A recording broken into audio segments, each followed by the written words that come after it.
Isso. Então, de novo, uma boa noite a todos. Muito obrigada pela presença de vocês e obrigada por quem também nos assiste depois na gravação. Eu agradeço imensamente quem está aqui, porque o nosso estudo é muito interativo, né? Se não fossem vocês, não teria a menor graça aqui, né? Mas nós estamos aqui eu vou aqui compartilhar minha tela.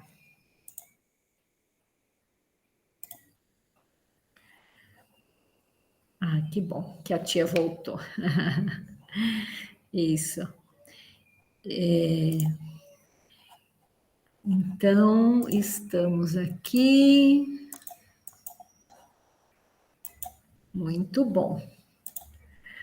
Acho que vocês estão vendo, né? A tela aqui. Nós vamos conversar hoje sobre parentesco, sobre filiação, como é que ficam esses laços de família no mundo espiritual, né?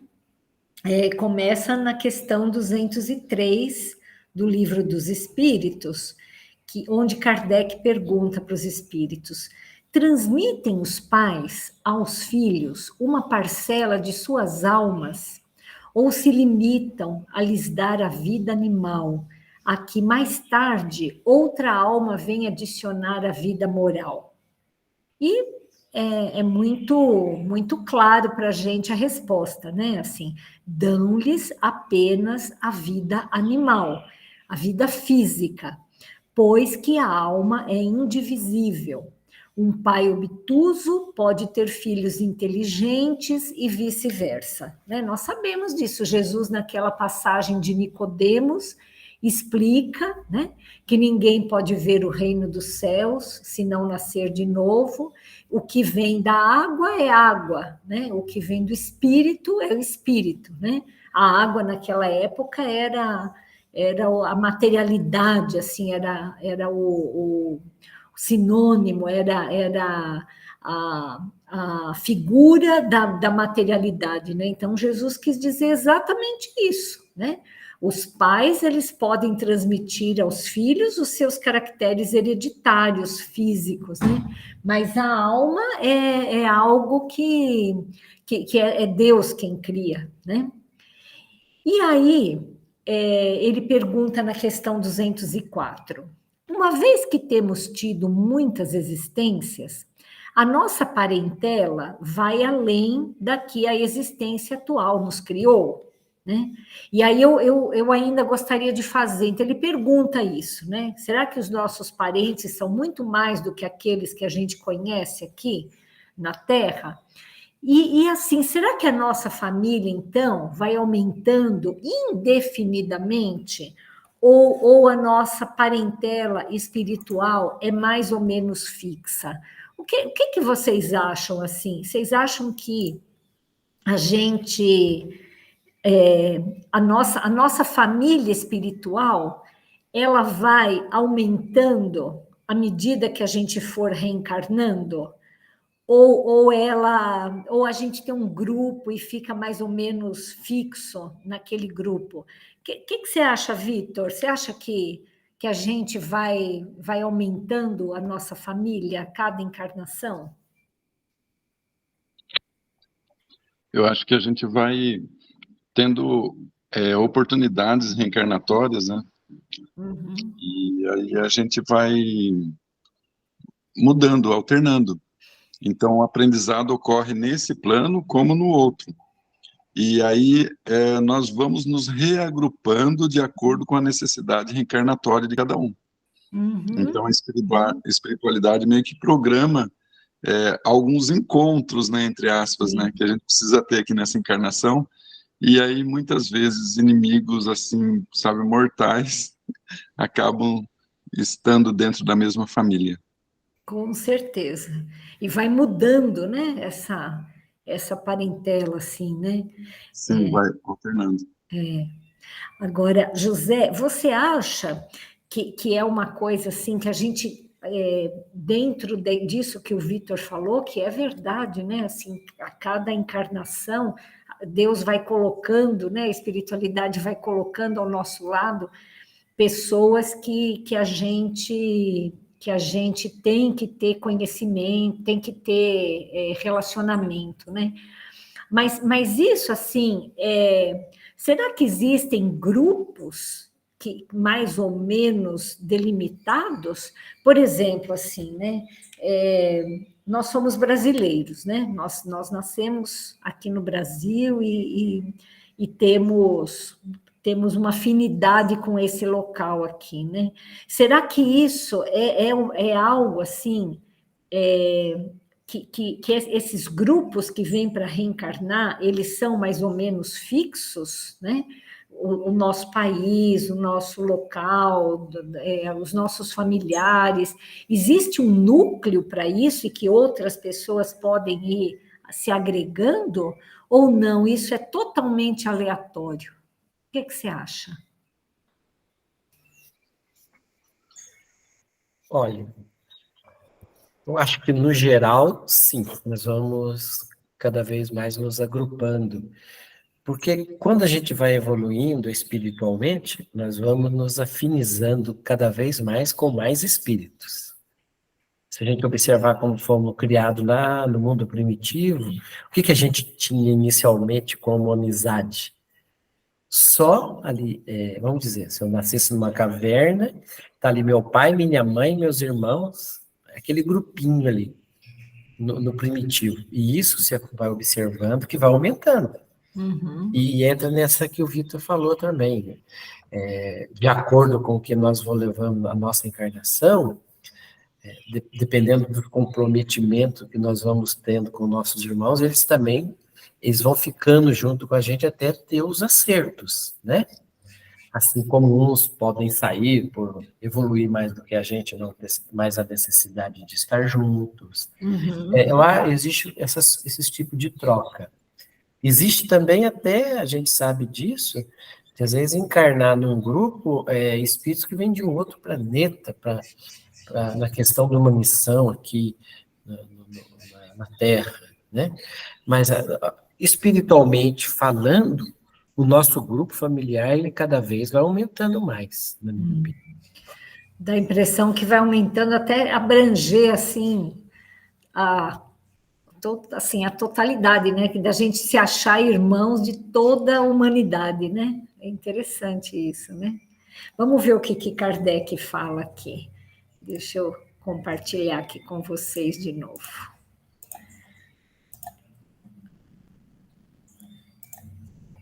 Então, ele pergunta aqui, nossa parentela vai além da existência atual? Ele responde, não pode ser de outra maneira. A sucessão das existências corporais estabelece entre os espíritos ligações que remontam às vossas existências anteriores. Daí, muitas vezes, a simpatia que vem a existir entre vós e certos espíritos que vos pareçam estranhos, né? Então, às vezes, assim, aquela pessoa que é um amigo, é um vizinho, é um parente distante, mas às vezes ela já foi tão próxima, já esteve debaixo do mesmo teto, né? E é muito bonito a gente saber isso, porque é algo que nos aproxima cada vez mais da humanidade, né? Quer dizer, como é que a gente vai fazer mal para alguém, né? Que pode ter sido o nosso irmão, a nossa mãe, o nosso pai, né? Então, a gente vai ampliando esses laços familiares, né? Vamos lá. Há algumas pessoas, a doutrina da reencarnação se afigura destruidora dos laços de família, com o fazê-los anteriores à existência atual, né? Então, fala assim, puxa vida, quer dizer que eu não vou mais ser filho da minha mãe, do meu pai, né? Então, a reencarnação vai destruir esses laços de família, né? Mas aí os espíritos falam justamente o contrário, que ela, né, a reencarnação, os distende, não os destrói. Fundando-se o parentesco em afeições anteriores, menos precários são os laços existentes entre os membros de uma mesma família. Essa doutrina amplia os deveres da fraternidade, porquanto no vosso vizinho ou no vosso servo pode achar-se um espírito a quem tenhais estado presos pelos laços da consanguinidade, né? Eu acho que nós ainda somos muito egoístas, assim, a gente ainda tem muita vontade de fazer algo assim para nossa família, né? Assim, ó, nós é que, se não for do nosso sangue, né? É o meu sangue, é uma coisa assim. E isso faz parte da nossa inferioridade, né? Porque no fundo, nós somos todos irmãos em Deus. Então, por que só quem é consanguíneo que pode ser considerado mais irmão, né? Mas, por enquanto, a gente ainda está nesse ponto da nossa evolução, né? Isso aqui, ó. Ela, no entanto, diminui a importância que alguns dão à genealogia, visto que qualquer um pode ter tido por pai, um espírito que haja pertencido a outra raça, ou que haja vivido em condições muito diversas. E aí, assim, eu vou perguntar uma coisa para vocês aqui, né, para a gente pensar aqui um pouquinho. Como que a gente concilia essa questão com a questão, assim, porque a gente sabe que em muitas religiões existe, assim, o culto dos antepassados, né? Até hoje tem religiões que cultuam, e assim, existe, não só em religião, assim, existe todo um orgulho dos nossos antepassados, né? Das pessoas, a gente muitas vezes cultiva isso, olha, minha árvore genealógica, né? Olha, o meu antepassado foi fulano, foi cicrano, né? Isso é uma coisa, assim, que a gente deve fazer, esse culto pelos antepassados, isso será que tem algum sentido fazer isso, assim? Será que é algo que a gente deve olhar para esses antepassados, assim, com o tanto disso, né? Desse culto que a gente tem? O que você acha, mãe?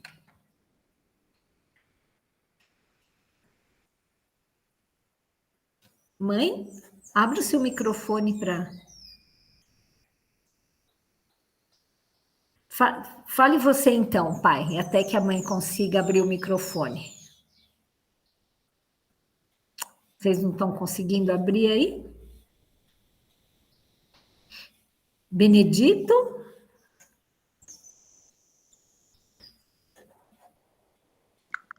Está ouvindo agora? Agora sim, deixa... Isso, pode falar, pai. Tá. Eu entendo assim, que cultuar um antepassado é válido se você tem certeza que esse antepassado foi um espírito magnânimo, bondoso, foi alguém que contribuiu para a evolução da sociedade, com suas atitudes, seus exemplos de amor e de benemerência, ou de proposições científicas que ajudaram a evoluir a sociedade. Aí é válido, mas não por orgulho, e sim pelo reconhecimento do que aquela pessoa fez. O que não acontece com a grande maioria, que as pessoas sentem orgulho do seu antepassado, e geralmente esse antepassado foi pessoas que cometeram barbaridades, né? E que são cultuados pelo mundo por algum ato que ele tenha feito, mas ele em si mesmo não contribui em nada espiritualmente. Então, eu acho que é válido num sentido, no outro não diz nada, porque é apenas pelas posições sociais que a pessoa tem orgulho do seu antepassado. Uhum. Oi, mãe, pode falar. Consegui abrir agora. Ah, Tinha fugido a tela aqui, meu celular tá muito ruim. sei. Então, apenas complementando o que o teu pai falou, eu acho que o respeito, o amor aos nossos antepassados deve existir sempre, independente se eles merecem ou não. Só pelo simples fato da gente estar aqui hoje, por causa deles, nós estamos tendo uma oportunidade de mais uma existência por causa deles. Então, se eles não foram assim nota 10, nem por isso eles vão merecer a nossa crítica, as nossas admoestações, mas devem sempre merecer o nosso respeito, a nossa amizade e o nosso amor e principalmente a nossa gratidão. Não sei, é isso mesmo? Não sei. Ah, eu acho Eu que penso sim. assim. Eu também penso assim. Vamos ver o que Kardec fala aqui para gente, né? É exato, mas essa importância se assemelha ao orgulho. Então, é aquilo, né, que o pai falou assim, que um culto da gente se orgulhar, olha, o meu antepassado foi fulano de tal, né? Às vezes a gente só tem orgulho, mas a gente não faz uma prece para ele, né? Os títulos, a categoria social, a riqueza, eis o que esses tais veneram nos seus antepassados. Um que coraria de contar como ascendente honrado sapateiro, orgulhar-se-ia de descender de um gentil homem devasso. Então, é aquilo, né? Será que você se orgulha do seu antepassado, né? Você fala assim, olha, o meu avô foi um sapateiro, foi uma pessoa muito humilde, mas foi extremamente honrado, né?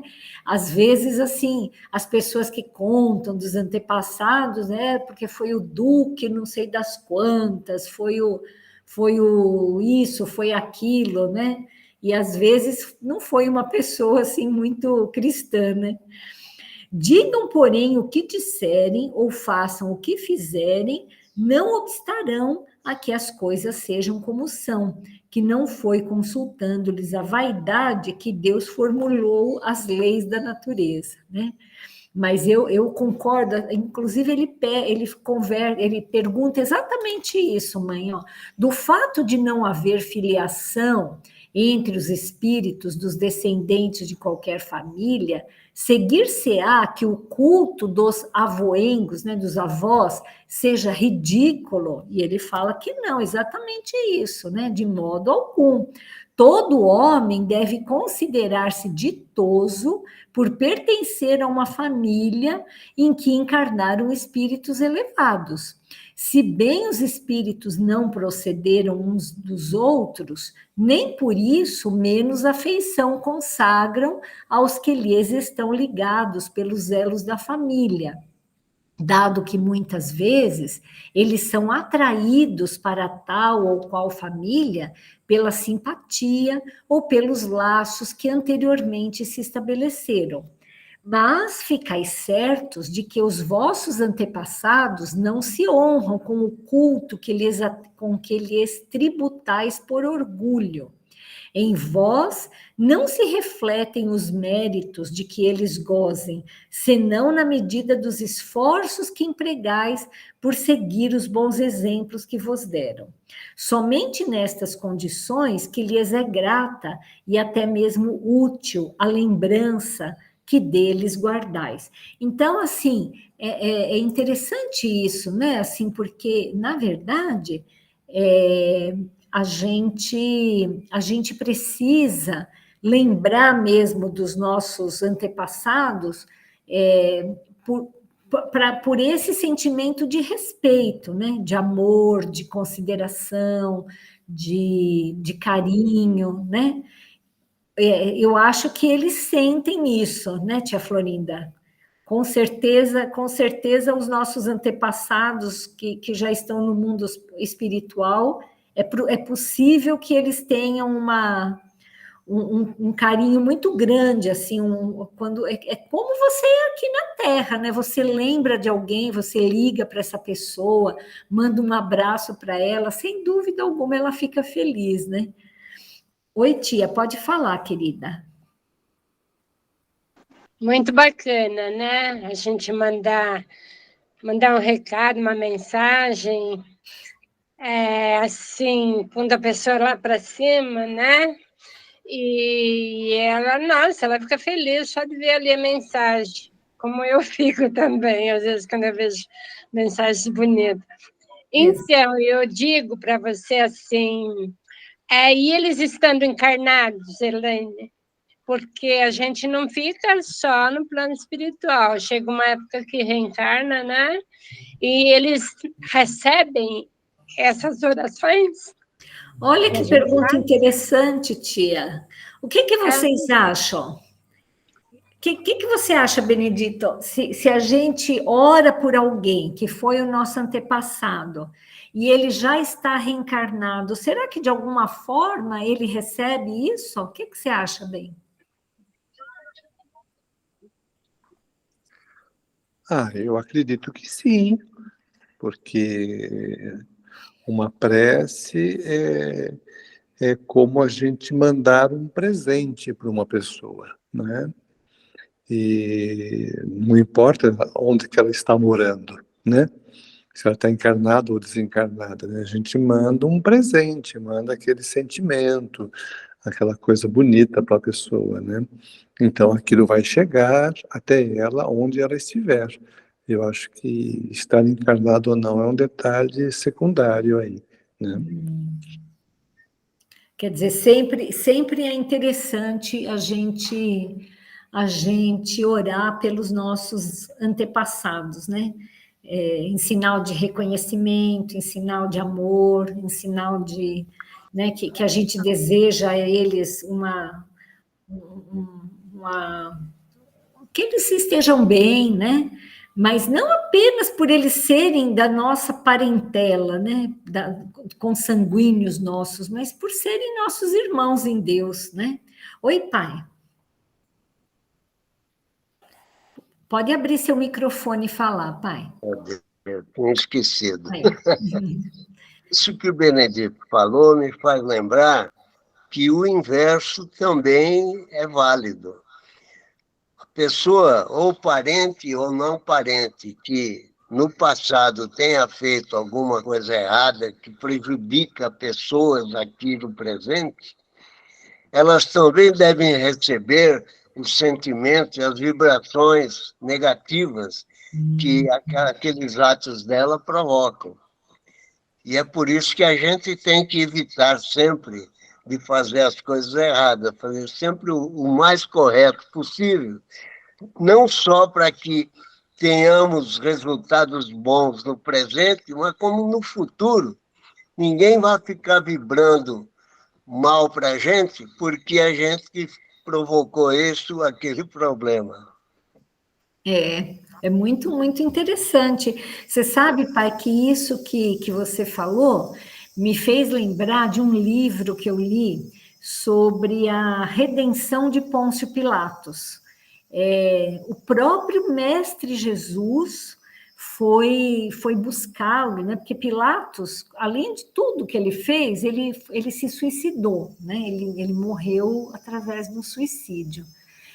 Depois que ele caiu em desgraça dos reis de Roma, tudo mais, ele foi preso, e aí ele acabou se matando.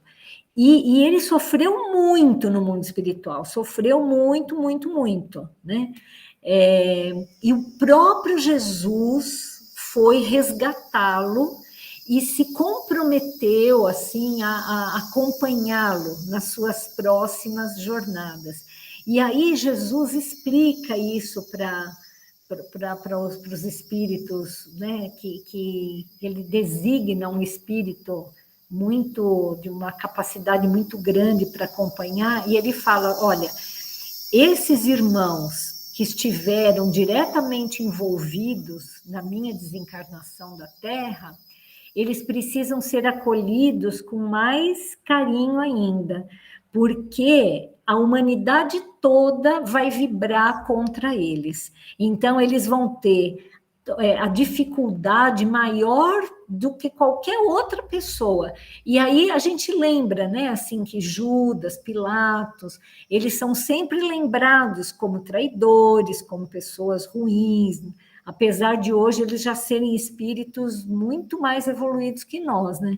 Mas eles têm uma dificuldade, eles tiveram uma dificuldade muito grande, porque quando o cristianismo foi adotado como religião oficial, eles passaram a ser odiados. Então, imagina, assim, essas vibrações de ódio, né? Como deve impactar o desenvolvimento espiritual de um ser, né? Então, é bem interessante isso. Oi, mãe, pode falar. Me ocorreu agora que nós podemos ser a reencarnação de um antepassado nosso. Então, diante daquilo que você falou, imagina que eu tenho um antepassado lá atrás, né? E eu sou a reencarnação desse meu antepassado. Imagina se eu odiar essa pessoa e ficar mandando vibrações negativas para ela. Eu estou mandando para mim mesmo, porque sou eu. Não é interessante isso? Por isso que a gente deve sempre fazer o bem sem olhar a quem, né? Com certeza. Fazer o bem sempre, ter amor sempre e nunca desejar o mal para ninguém. Porque, de repente, não é improvável que eu seja, por exemplo, a reencarnação da minha bisavó. Com certeza, com certeza. Então, se a minha bisavó fez alguma coisa lá atrás e eu tenho raiva dela, fico vibrando raiva para ela, eu estarei vibrando raiva para mim mesma. Não é interessante? Exato. Oi, Vitor, pode falar.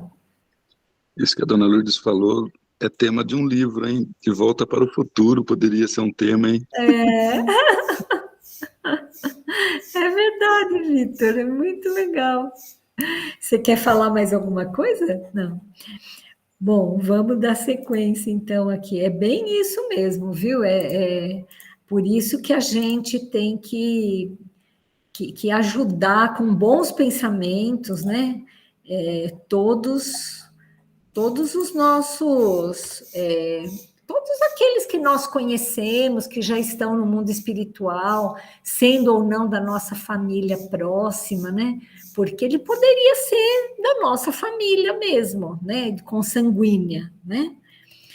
E aí, vamos pensar algumas coisas aqui para a gente conversar, né? Olha, como diz Paulo de Tarso em Timóteo, aprendam primeiro a exercer piedade para com a sua própria família e a recompensar seus pais, porque isto é bom e agradável diante de Deus. Por que será que se a gente tem essa como objetivo, né, essa família universal, por que nós temos que ter esse apoio? Por que será que Paulo fala isso, né? Olha, aprendam primeiro, né? Olha o que ele fala, aprendam primeiro a exercer piedade para com a sua própria família. Isso não seria uma coisa egoísta, né? Será que Paulo estaria estimulando a gente a ser egoísta? O que você acha, José, dessa passagem dele aqui, essa carta ao Timóteo? Aprendam primeiro a exercer piedade para com a sua própria família e a recompensar seus pais. Eu vejo duas partes. Espiritual, eu vejo que a gente sabe que dentro da família é onde vem as pessoas de maior necessidade de reajuste, né? Espiritualmente falando. Então, tem uma necessidade maior de carinho. Né? E falando materialmente, se a gente não gostar daquilo que nasceu da gente, ou que está próximo de nós, como que nós vamos gostar de quem não está? Eu penso assim. Seria algo assim como um treino, assim, né? Ó, eu ponho você perto dessa pessoa, é sangue do seu sangue, para você treinar primeiro com ela, né? Eu acho que seria alguma coisa assim, né? Quer dizer, se você não consegue, como o José falou, se você não consegue gostar do seu irmão, da sua mãe, do seu pai, como que você vai gostar de alguém que você nem conhece, né? Oi, José, é isso mesmo? Se a gente for dar outro exemplo também, vamos dizer que o filho nascesse na adolescência. Seria bastante difícil, né? Então, ele nasce aquele anjinho, aquela belezinha que a gente admira e se encanta e se apega, para que possamos conviver com ele quando for adulto também. Olha, se o filho nascesse na adolescência, não ia ser fácil. Ai, ai, eu gostei dessa comparação, José. Oi, pai, pode falar. Isso me fez lembrar uma conversa que eu era ainda bem jovem, conversando com um colega de trabalho, já um senhor, e ele era alemão, falava até um português bem arrastado. E estávamos em conversa com outras pessoas e falando de algum político que queria resolver, que ia fazer, e aí ele falou o seguinte, falou, esses homens querem resolver o problema do mundo, mas não conseguem resolver sequer o problema da casa deles. Esse brigou com a mulher, o outro botou o filho para fora, o outro não sei o quê. Quer dizer, vão resolver o quê se não conseguem resolver na própria casa? Mais ou menos o que o José falou. Primeiro tem que resolver em casa, depois você resolve na rua. Exatamente, né? Você quer ser tão bom, quer ser tão honesto, tão justo, critica tanto a guerra, né, lá da Palestina, mas você faz uma guerra na sua casa, né, com os seus familiares mais próximos, né? Exatamente, eu acho que Deus sabia muito bem, né, que a gente precisaria fazer um certo treino, primeiro nas nossas casas, né, com os nossos familiares, para daí a gente treinar com o resto do mundo, né, daí a gente conseguir com o resto do mundo. Vamos ver aqui o que mais, que outras reflexões aqui, ó.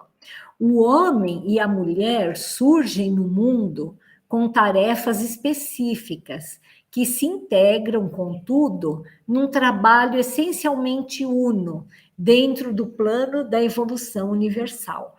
No capítulo das experiências inferiores, um não cai sem o outro, porque a ambos foi concedido igual ensejo de santificar. Então, isso aqui é uma coisa interessante, né? Assim, que a gente pode parar para pensar, assim, no papel da família, né? Essa questão, assim, dos papéis, da cooperação que existe, né? Assim, como que o Espiritismo encara esse tipo de situação, assim, de famílias desfeitas, de famílias que o homem e a mulher não conseguem conviver, ou de famílias formadas por uniões homoafetivas, né? Será que são famílias tão cujos papéis sociais são tão bons, tão interessantes, assim, quanto outras famílias, né?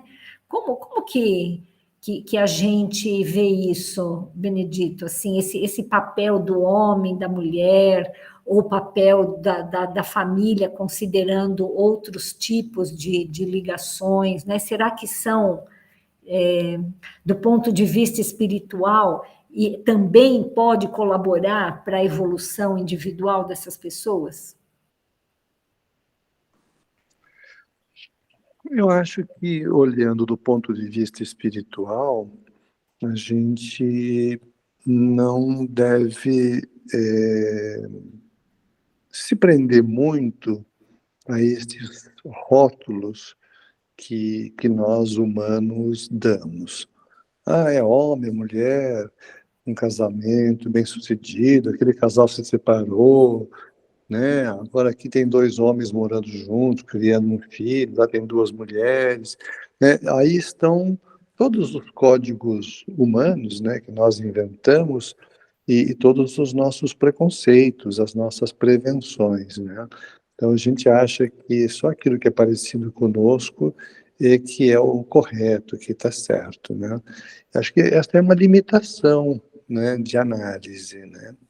Quando a gente se põe a discutir o assunto de uma maneira mais ampla, a gente deve esquecer completamente essas questões do cotidiano, mais materiais, vamos dizer assim, e olhar para a vida, para a nossa vida, como seres espirituais, não é?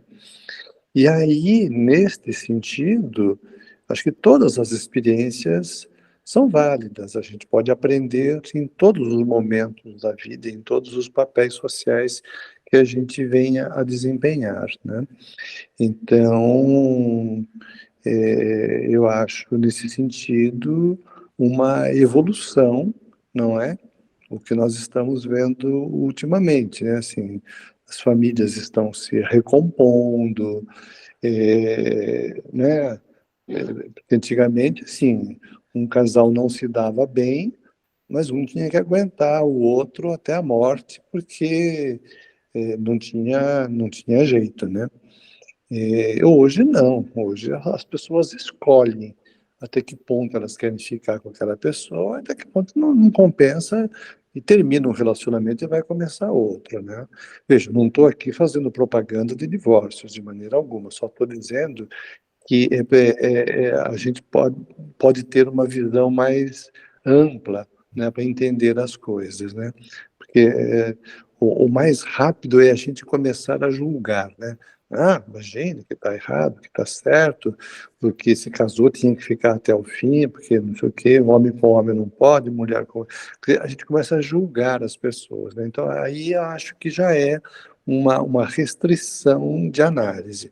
Se a gente ampliar o nosso raciocínio, a gente vai olhar para nós mesmos, né, como seres espirituais, né, onde essas questões materiais, porque hoje encarna como homem, amanhã como mulher, hoje num corpo com saúde, amanhã num corpo doente, quer dizer, o importante é a gente olhar para essa questão como seres espirituais que estão aqui para crescer em todas as oportunidades que a gente possa ter.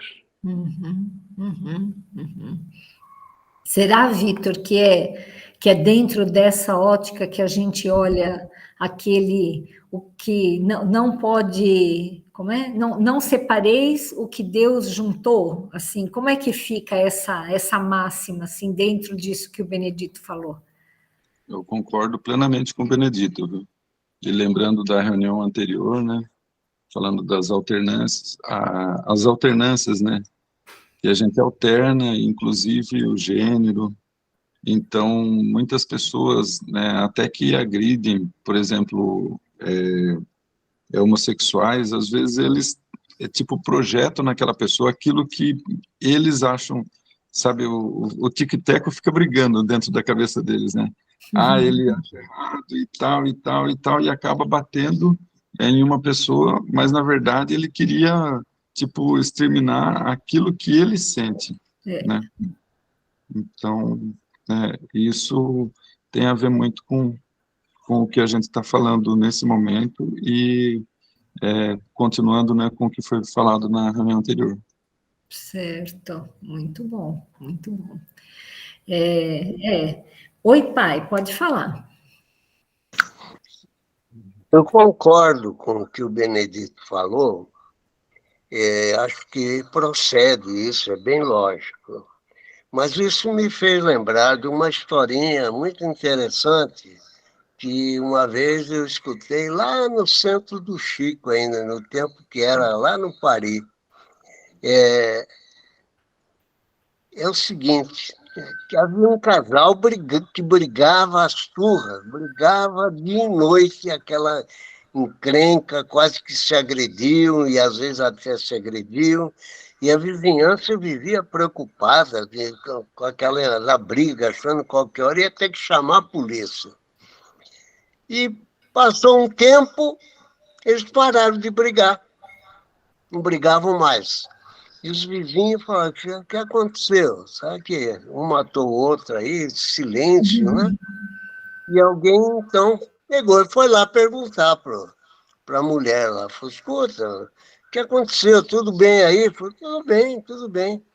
Mas vocês brigavam tanto, agora pararam de brigar? O que foi? Falei, não, não é nada, não.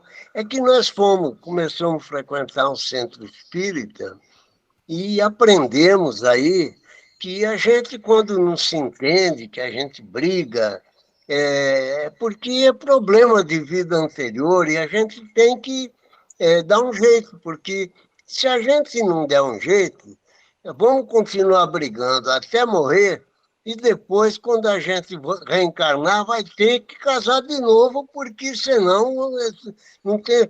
Então a gente resolveu se entender e agora não brigamos mais, porque com isso eu não quero mais voltar. É bem isso mesmo, né? Cada um sabe os seus limites, né? Então, assim, a gente está junto com alguém numa mesma família, felizes das famílias que se juntam por amor, porque tem muitas que se juntam por amor, né? Porque tem um trabalho a cumprir, porque tem né, querem evoluir juntas. Então, uma vez um é pai, outro é filho, depois inverte, aí quem era pai vira filho, aí o filho vira pai, e isso tem muitas famílias que estão juntas por amor, mas tem muitas famílias que estão juntas para resolver problemas, né? E aí é o que a gente vê, infelizmente, aí na mídia, né? Muitas vezes, infelizmente, né? De irmãos matando irmãos, de filhos matando pais, fazendo as maiores, né, as maiores absurdidades aí, né, assim e isso é porque naquela família né, se juntaram pessoas que tinham laços de ódio, né, de revolta, de mágoa, né? Então, é óbvio que é muito melhor as pessoas se separarem e tentarem resolver isso futuramente, né, do que se matarem, né? Mas se essas pessoas conseguirem resolver na presente encarnação os seus problemas, é ainda melhor, né? Elas estão economizando tempo, como esse casal aí, né? Fale, mãe. Me ocorreu uma dúvida agora. Quem disse que o que Deus uniu o homem não separa, não foi Jesus, não, né? Foi na Igreja Católica, né? Que depois do casamento, sempre o padre falava isso, que Deus uniu o homem não separa. Porque o Espiritismo não fala nada disso. Eu não me lembro de alguma passagem do Evangelho ter ouvido algum evangelista falar que Jesus tenha dito isso. Mas eu estou na dúvida aí agora. Você pode esclarecer? Deixa eu ver aqui, ó. O que Deus uniu, o homem não separa. Isso é uma coisa que está na Bíblia. Só que assim, a visão, né? Isso está em Mateus. Assim, eles já não são dois, mas sim uma só carne. Portanto, o que Deus uniu, ninguém separe. Né? Mas isso está em Mateus 19, 6. Agora, a gente precisa entender isso como algo que na verdade, é uma união espiritual, né? Não existe, assim, uma união verdadeira, ela transcende a vida, assim, ela vai junto com esses seres, né? Então, esses seres que são unidos num amor verdadeiro, um amor que é divino, né? Que é de Deus, isso ninguém vai conseguir separar, né? Nós temos exemplos aí inúmeros, né, de livros maravilhosos, como o próprio Emmanuel, né, que com Lívia,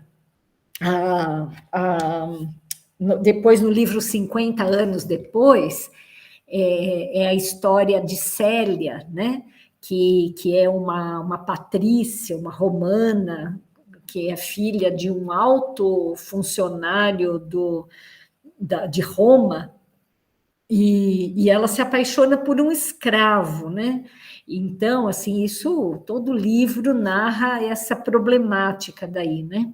É muito lindo esse livro, vale muito a pena ser lido. E aí a gente percebe que, assim, eles nunca se separaram, apesar de na carne eles estarem separados, porque era impossível, era impensável uma pessoa da categoria social de uma patrícia romana se unir a um escravo. Era algo assim absurdamente impensável. Mas o que é verdadeiro, o que é um amor verdadeiro, e aí sim, o que Deus une, o homem não consegue separar, são uniões de almas, né? Porque Célia viveu toda essa existência unida espiritualmente a Ciro, né? E certamente depois, quando eles desencarnaram, eles puderam, sem dúvida, viver juntos, né? Mas aqui na Terra isso não foi possível. Então, desculpa. Então, existem casais que estão casados, que são uniões que não foram baseadas no amor, que foram baseadas em dinheiro, em reputação. Essas uniões, elas são facilmente separáveis, porque isso não tá numa base de carinho. E existem pessoas que não conseguem estar unidas na carne, mas que estão unidas em espírito, e vão continuar unidas, independentemente da sociedade achar que isso não pode ou que pode. Oi, tia, pode falar. Então, eu já li no livro sobre essa pergunta que a tua mãe fez. Então, Moisés disse, ele perguntou, né, se essa pergunta aí. Então, ele falou do divórcio. Como vós todos têm o coração duros, né, muito duro assim, então Moisés permitiu o divórcio. Eu já li sobre isso, sim, e é assim que fala. Permitiu, né, separar. Eu já li sobre isso, e foi isso que eu li. Agora, não sei, assim, a história completa. Existia essa lei do divórcio na antiguidade também, né? Em algumas situações era possível, né, fazer por alguns, não era exatamente como é hoje, mas existia algumas possibilidades, né, do marido poder devolver a mulher, né? Raramente, assim, acho que não existia o contrário, né? A mulher devolver o marido, isso nunca teve, né? mas existia essas possibilidades, né? Justamente por isso, porque os casamentos eram arranjados, né? Um casamento que é feito com base no amor, ele não se separa, né? Aquilo que Deus uniu, o homem não vai conseguir separar, porque é uma união divina, é uma união de almas mesmo, né? Oi, bem, pode falar. Eu só queria comentar um outro aspecto desse assunto, que é o seguinte: muitas vezes um casal está brigando, que nem gato e cachorro, né? E aí, então, eles concordam que devem se separar, né? Porque estão vivendo muito mal, blá, blá, blá, blá, blá, então vamos nos separar, né? Daí eles se separam e continuam brigando mesmo depois do divórcio, né? Ou seja, do mesmo modo que tem né? Quando Deus une, eles não se separam por amor, né? E ficam, como você estava falando da Célia e do Ciro, né? Às vezes também a gente vê este equívoco, né? Casais que estão brigando sonham com o divórcio, que agora vai resolver tudo.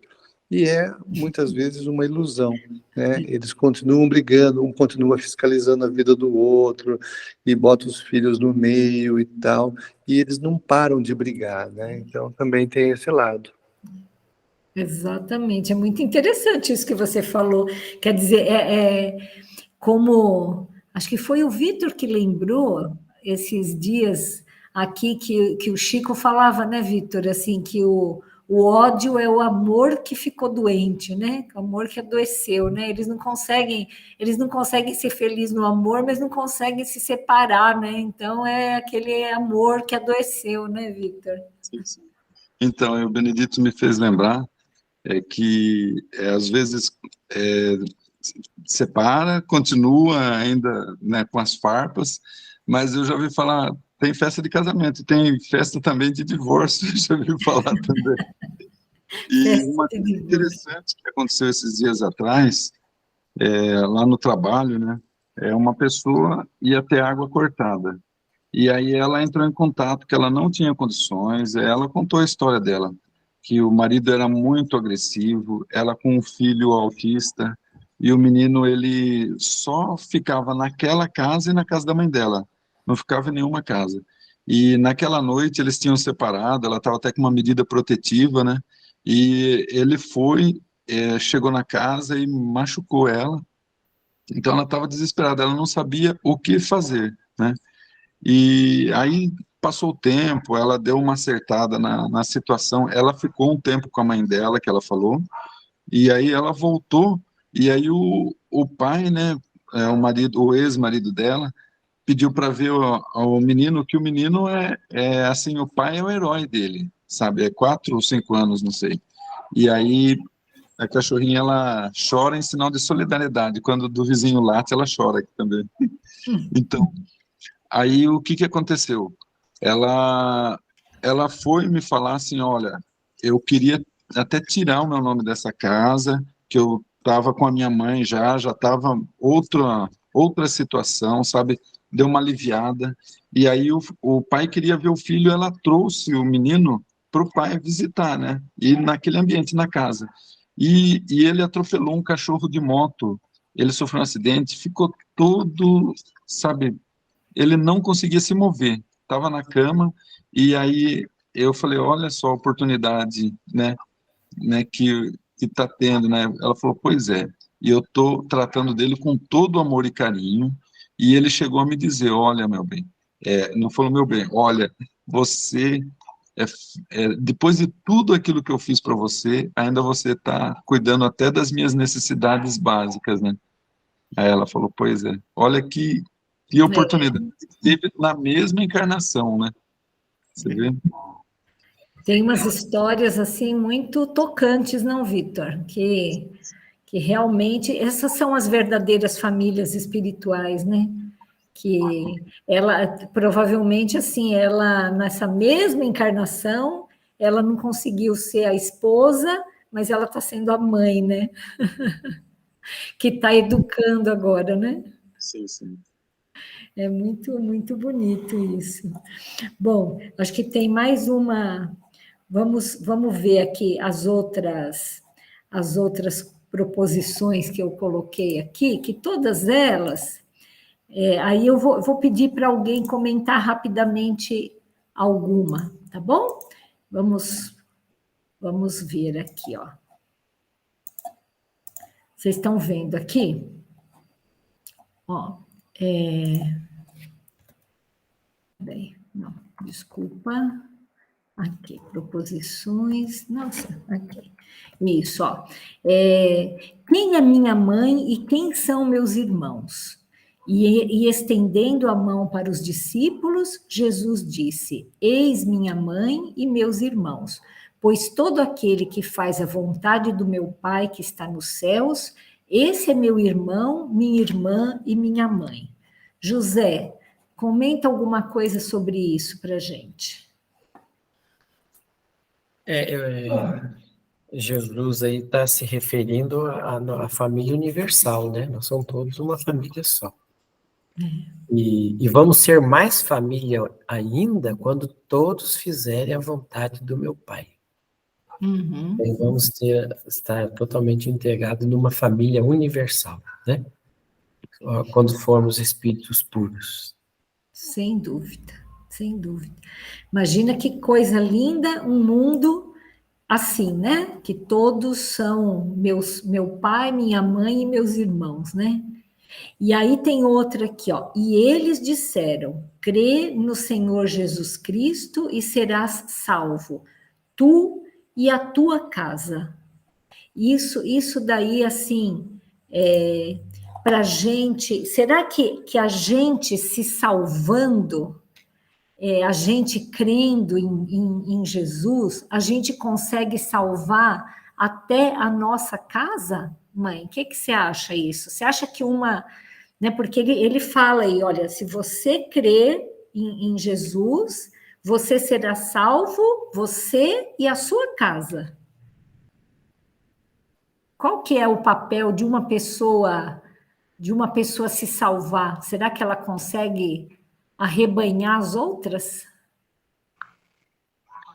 Olha, eu acho que a fé, só crer, a fé sem obras, eu acho que não tem muito significado, né? Você pode morrer de fé, tal, mas se você não tiver obras, se você não fizer por merecer, não viver realmente as leis divinas, as leis de Jesus, Sim.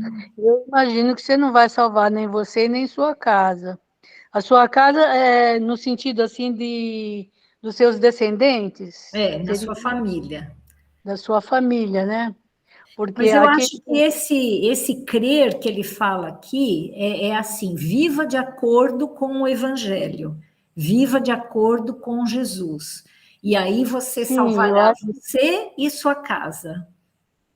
que é isso. Aí sim, se eles for esse o sentido de viver de acordo com aquilo que Jesus vem ensinar, né? Aí, então, com certeza, você se salva a si e você dá o exemplo e dá a educação também para os seus filhos e eles também se salvarão, não é isso? Eu acho bem interessante isso, assim, como uma luz, ela ilumina o ambiente inteiro, né? Pode estar maior escuridão, assim, você acende uma luzinha, você ilumina aquele ambiente, né? Então, eu acho que Deus é tão inteligente, a inteligência suprema, né? Que ele criou esse mecanismo da família, porque, assim, é muito mais fácil a gente evoluir em grupos familiares do que evoluir sozinho, porque é o que você falou, mãe, assim, uma pessoa numa família dando um exemplo, esse tipo de história que o Vitor contou, gente, imagine as pessoas que estão ligadas a essa mulher que fez isso, né, que está fazendo isso, né, todo mundo vai evoluir, né, porque todo mundo vai ficar vendo aquilo e com o exemplo dela, quantas pessoas que ela está puxando também para essa evolução, né? Então, é uma E coisa... imagina também a reação do marido, né? O que ele vai aprender com tudo isso, Exato. No mínimo, e ela o está que ele vai, salvando o marido, né? e o que ele vai evoluir também com isso, né? Exatamente. Vamos ver mais uma aqui, ó. Vós, filhos, sede obedientes a vossos pais no Senhor, porque isto é justo. Nós já falamos isso aqui, né? E outra coisa é assim, ó, como o evangelho no lar pode colaborar para manter os laços de família? Como que é isso, tia Florinda? Se a senhora acha que o evangelho no lar, ele pode ajudar a manter esses laços de família? Então, Elaine, eu acho sim que pode manter os laços de família. É muito bom o Evangelho no Lar. E todos, né? Se todos fizessem, o mundo inteiro, nossa, seria bem diferente.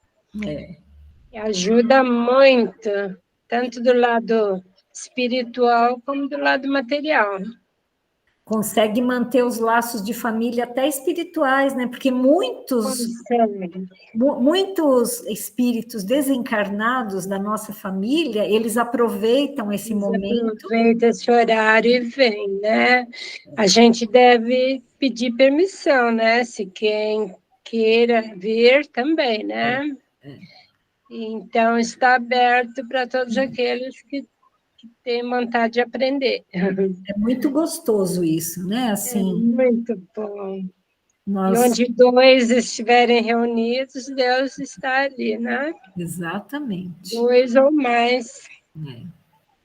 Muito bom. Nós já estamos aqui no nosso horário e eu quero deixar assim um segundinho aí para cada um, se quiser falar mais alguma coisa.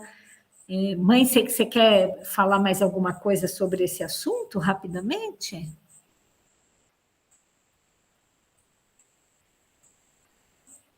José? Oi, filho. Você quer falar alguma coisa rapidamente sobre isso? Eu vou falar ou José? Não, pode falar, é que você demorou. Meu celular está muito ruim, de vez em quando some a tela aqui. Sem problema. Não, filha, eu estou bem satisfeita, aprendi bastante. Sua explicação lá sobre a minha dúvida foi muito eficiente, muito lógica, e eu agradeço do fundo do coração. Então, tá bom. José, você gostaria de complementar alguma coisa? Não, está ótimo, eu agradeço a todos pelo ensinamento. Certo. Está ótimo para mim. O Benedito também já falou. Vitor, você quer falar mais alguma coisa? Eu também gostei muito da reunião de hoje. Muito obrigado. Pai, você quer falar mais alguma coisa e depois você já faz a nossa prece? Sim, filha, eu não tenho nada a acrescentar. Foi muito boa a reunião e bem elucidativa. Valeu. Eu também, Helena, gostei muito. Que bom, tia, que bom. Eu não perguntei para a senhora, porque a senhora tinha começado a falar ali, mas muito obrigada, viu? Muito obrigada pela presença de vocês. Gratidão. Que bom, que bom. Eu vou só pedir para o meu pai encerrar aqui com uma prece, tá bom?